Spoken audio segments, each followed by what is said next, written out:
and gentlemen. Welcome to the 7-Figure Fashion Business Podcast, where we talk about the fashion industry and how to get your fashion business to 7 figures. From manufacturing strategies, cut and sew designers, to fashion hot topics and the latest fashion trends, I'm your host, Monica Monique. And I'm your host, XYZeee. And let's jump into today's episode. Story time. I told you last time we need a story time song. This is my last chip.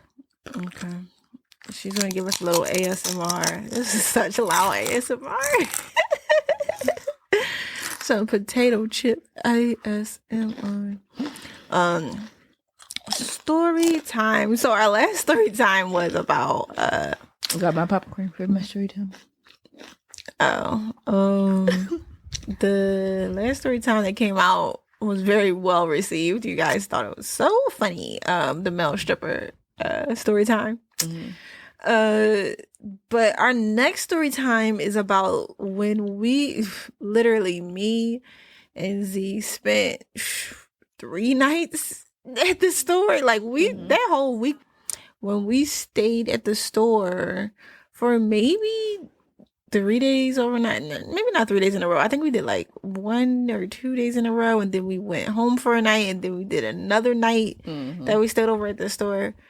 That was a crazy week. What was going on that week? It's actually life of a designer. You think? Get ready for those type of nights. Randomly. Expect those type of nights to randomly happen. I think what booked and busy.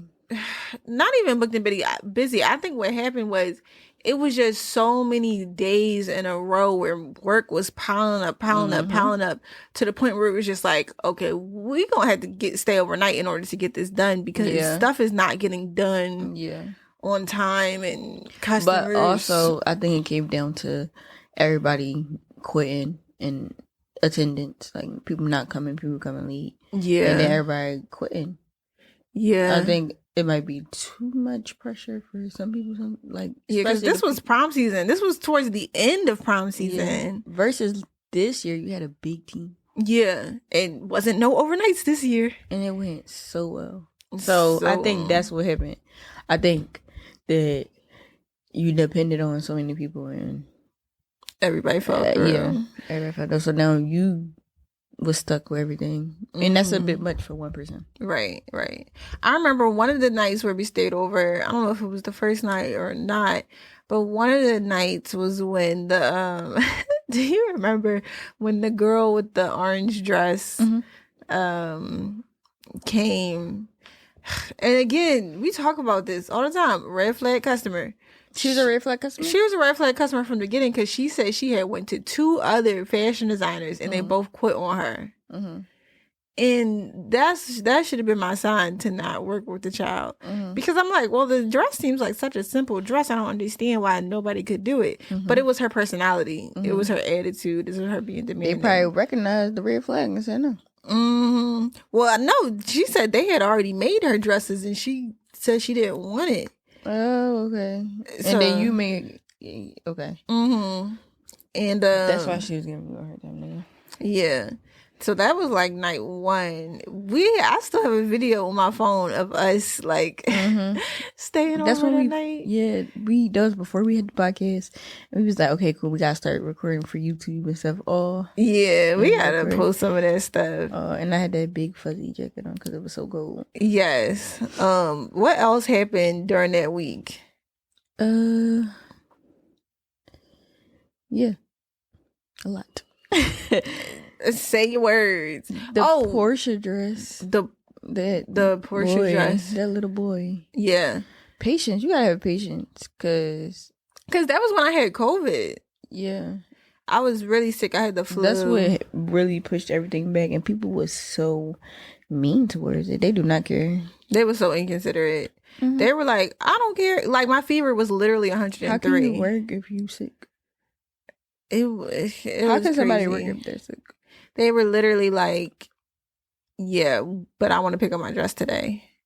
I'm like, girl, I'm dying. Yeah. I am dying, literally. And they were like, well, I'll be there at 2 p.m. You ducked it out, though. you was sick, and then you was like, okay, cool, I still need to come to work. Yeah, which was not healthy, not a great decision. I remember another fashion designer did that. Like, she posted a video of a picture of her in the hospital, and she said something like, I'm not overbooking myself ever again. Like, she was like, my health is like so more important. This was like the scariest thing I've ever been through. I don't know if it was during prom season or whatever, but yeah, you will literally push yourself to the brink, and then your body will shut down if you don't listen to it, if you don't get rest, if you don't drink water, if you don't eat healthy, if you're not sustaining yourself and you're just going. Yes. Like, there was a point during that same time where I literally had ice on both my legs. At night. I had to sleep with heat pads and ice on my legs because both of my ankles were swollen. Oh, wow. From just literally up and down on the sewing machine, on the pedals, back and forth between the serger and the straight stitch. Hours and hours on end, days and days and days in a row, where I literally like could not flex my calf anymore. Wow. Like, crazy person. But the night of the day of the whatchamacallit, the Portia dress one, I don't know if we've ever told that story. Have you ever told the story in a podcast? I think in our very, very like second episode in the beginning, we talked about that a little bit. Well, basically what happened was the boyfriend of the girl who was getting a gown got aggressive with you. And I was patient. You got I was downstairs. I was sick. I was in the basement. I was trying to, power through COVID-19 and work. But you told them not. First of all, you told them not to come. Yeah, because I said I'm sick. You canceled it. Yeah, and they came banging on the door. Crazy. These little kids. Getting this. I don't know. You gotta have patience. You have to have patience, because you know what I wanted to do to that little boy. I really wanted to make a few phone calls. Remember, I actually ended up calling his mom. Yeah, that was you handled it well. You handled it very well. But yeah, that was crazy. And they was like, well, I just want to see the dress. I just want to know what's going on. No, you can't. Like, bro, you can't. And then if I get sick and cough on you, and then you won't even be able to go to prom, because literally I'm not faking this fever. Their prom wasn't nowhere near though. And that was dumb. I mean, it was near, but it was like 3 weeks away or something, and it was done. It was nearly done. I think you just had to make changes because of her changes, right? Because of like something she wanted to be changed after, like, I don't know. That was all during that week. It was also the same week where you had that green dress. I remember you was working on that green dress overnight, and same thing. They made changes. The one from the green dress from that I was working on. Yeah. Wait, okay. I remember that you working on that in the middle of the night, like 2 a.m., 3 a.m. It was like sleeping on the couch. Yeah. And like, you trying to do different things with that gown too. And same thing. It was like every time they came, they wanted something a little different. Yeah. I think we just have to consider that in our fittings. Like, we have to prepare. We have to expect for the customer to want a change. I mean, that was back then. We haven't had anything like that since then. We learned our lessons, I think. Those are definitely stories. Yeah. Those are definitely lessons in our stories. And then we had the crazy mom that threatened me. Right. You wasn't right there. I wasn't there. You wasn't. You was outside. She was talking too crazy. I'm like, oh my God. There was this mom, and again, this is all in the same week where you have to have patience. I was sick. Zee was tired. That was a crazy week. That was I called out from work. I didn't go to work for 2 weeks straight. Yeah, that was crazy. You had your own orders. I had last minute orders. Remember that little girl? I had that little girl dress too. But same thing. During that week, there was a mother who. I hope she don't come back. I feel like they always come back. What she said? Oh, I can't wait to work with you again. Ma'am, if you ever step foot in here, I'm gonna call 911. I'm booked and busy. The answer is no. The answer is no, because but your character. She threatened me. What did she say to you? She was like, "Don't lose your life over a dress." I think that was a bit much. You think? Even if even if I was because people think I'm younger. Even if I was an 18-year-old girl, 19-year-old girl, why would you say that to, I don't know. I just would not work with these red flag customers. She was a red flag customer in the beginning. How was she a red flag customer in the beginning? They came late, and then you said you was booked. And then you asked me if I wanted to do it, but because she was just going to get that dress that was in the store, remember? She kept begging me. She was like, "Can you do it? Like, this is idea. Like, when they got ideas, like, I know, like, just do it like this. Do it this way. Like, when they got those ideas."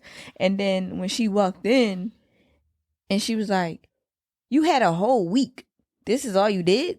She was like, "I'll sue you guys for ruining her. This was her first fitting." And then after that, she went back to, "Oh, like, thank you guys," like, being nice. Crazy. So. Easy. And then she said that she was recommended by somebody. The person that she was recommended by, was they a red flag? Was they a good Who was customer? she recommended by? Oh, I don't know. She said somebody sent it to her. Oh, somebody that I knew. Somebody that came to the store sent it to her. Mm-hmm. But was that person a red flag customer? I don't think that person was a customer at all, honestly. I think that person is like, I'm going to tell you who the person is, because you don't know them, but you've met them. Mm-hmm. But it's a person who, you know, loves us and loves the podcast and follows our pages and whatever. It's a great person, cool person, fashionable person. But I don't think they've ever actually shopped with me or my store. Okay. But they know of my store, so I think they recommend it because they see our content. Yeah. But yeah, that was another thing you didn't do last year. What? Take them last minute orders.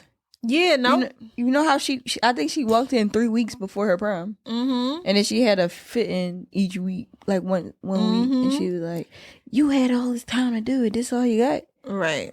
Yes, it's a process. Yeah. Yeah, no. We definitely learned our lesson from the, I mean, it was back to back to back lessons. It was another customer. I don't know, were you there for the customer? I know the main day you wasn't there. But it was one customer who wanted a black gown. She wanted it like this, you know, Nigerian corset style, but her budget was $800. And I was like, no, that's a $2,000 dress. And then she switched her. Then she saw me working on other dresses in the store because, you know, we work on so many dresses every day during prom season. She saw a dress on the gown, and then she was like, "I want that dress. How much is that?" I was like, "That's $1,400. And then she was like, "Well, can I get that exact same dress?" And I was like, "Sure. Do you have $1,400 on top of the deposit that you gave me for the other dress?" Because her original design, she said you only had $800 to spend. That's how much her dress was going to be worth, $800. So she gave me $400. Then I bought the fabric. We did a fitting in that dress. Then she saw the other dress and was like, "I want this dress now." So now I was like, well, then you're going to have to do a $700 deposit for this dress. And I'm not putting your $400 towards it because I already made and bought fabric for this other dress and we already did a fitting. So then she was like, "Oh no, I can't afford to do separate, you know, $700 and $700 for this dress. I just want you to take my $400 out of that." And I was like, "Well, I can't get my time back. I can't get the fabric back. We can't even use that same fabric because that's black. This is gold." It's a no. So then her mom comes in there crying, like, "I just need this for my daughter. And I came all the way from, you know, Portugal to live in America. And now we're here." And I was like, "Ma'am, none of that matters when it comes to me having to pay for the materials and supplies for a whole separate dress and do it in a rush order time. I should charge you $1,400 plus a rush order because now we lost a month of time playing with this black dress that she really don't want." Called me every hour on the hour, came in my store every day crying. I had to call my ex-boyfriend to come down there and get her out of the store. Then she was crying about that. She, you know, because he's so tall and she's gonna kill me. Like, he's just telling you to leave because you're not listening to me. Right.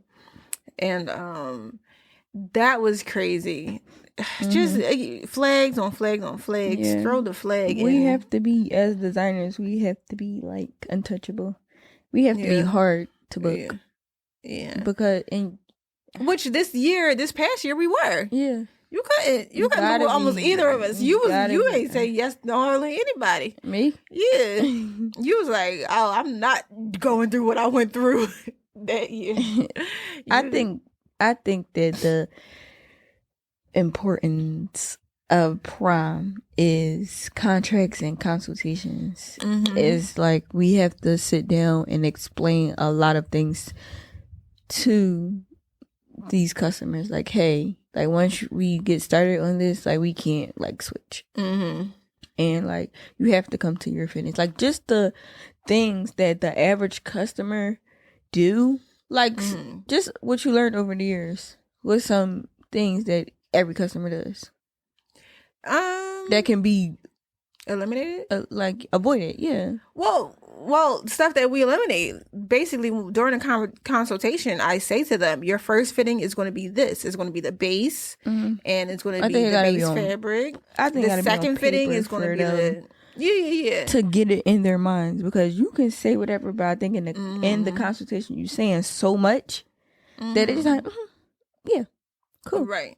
Then we be like, hey, like I told you, they be like, no, I don't remember that. You're right, yeah. So when it's on paper with picture... Write it down step by step, this and that, I think they'll really get it. But I also think like just during prom season, no last minute orders. I'm saying save yourself, save your biz. Not even just prom in general. As a designer, each design deserves a certain amount of love, and each design deserves the same amount of love. One dress is not more important than the other. Wedding, and when you do rush orders, that rush order is more important than the other. It becomes more important than the other because it is the closest. So you do have to put more time and attention into it, and then that takes away from the time and attention of your other designs. Yeah, for sure. So. Like, this customer might be satisfied, but this other customer is not satisfied because you took away from their time by adding.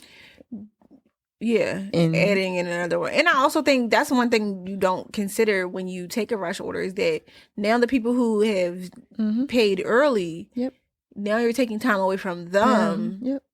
Because now you're squeezing somebody else in, so you're taking away time from an order that you already were working on to squeeze somebody else in, which is almost disrespectful to them. Yeah, I think you gotta have like if you take a rush order, you gotta have like a big team. Yeah, like okay, I'll rush this order, but 4 of us is going to be working on it, right? And that's why it gotta be more expensive because 4 of us gotta get paid. It's if you are a one person. And business, honestly, then no rush orders. Yeah, if you're a one person business, then absolutely no rush orders. And I think that out of that week where we stayed overnight, let's say out of 10 orders that we was finishing, I think it was half and half. Like 5 didn't get done, and 5 did. Like 5 got done to perfection, and the other 5 were unhappy customers. But when you take a rush order. It's just from the heart, and you don't think that it's a common mistake. Right. You're not wrong. I mean, you're wrong, but you don't know any better. So you know how to sew. You know you can make it. So of course I can make this, but you don't consider like, oh shoot, like the time. I don't know what I'm trying to say. No, I know what you're trying to say, and I think that all kind of goes into it as well. But. Anyway, that was just a quick story time of when we stayed overnight. And we learned from it, and we won't be unorganized like that. Is that unorganized? A combination of us also being sick, too. Staying overnight, having too many orders, and getting sick, it's all going to go to hell. Management. We talked about management in prior episodes. And in that episode, we talked about fashion management, or did we talk about just entrepreneurial? Just entrepreneurial. Oh. But that was a management moment. Yeah. Policies and procedures. Sticking to the policies, being disciplined with things. Yeah. And yeah. All right, guys. That was a quick story time. And that is a common mistake that fashion designers make. And okay, bye. Stick to it. Stick to it, you guys. Bye. Bye.